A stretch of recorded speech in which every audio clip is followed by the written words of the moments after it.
Hey everyone, welcome back to the channel. In this video, I'm going to show you how to add a category to your products and organizing your products into proper categories and product types not only makes your store easier to navigate, but also improves your SEO and helps you manage your inventory more efficiently.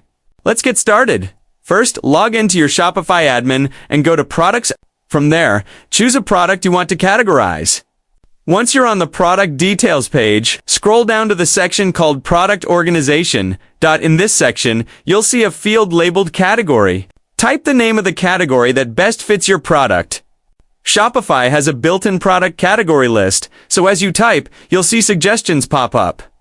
Choose the most accurate match from the list. You can even browse through main categories and subcategories to make sure your product is grouped correctly. For example, if you're selling shoes, you might pick apparel and accessories, then shoes, and then athletic shoes. Once you've selected the right category, click Save to apply it to your product. Next, let's add a product type. This is another way to group similar products together internally.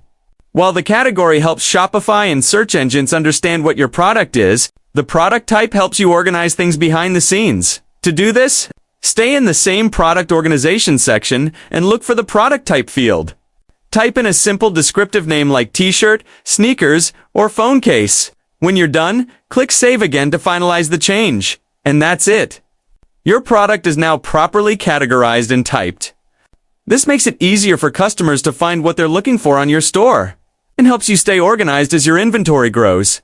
If this tutorial helped you out, make sure to give the video a thumbs up, subscribe to the channel for more Shopify tips, and let me know in the comments what you'd like me to cover next.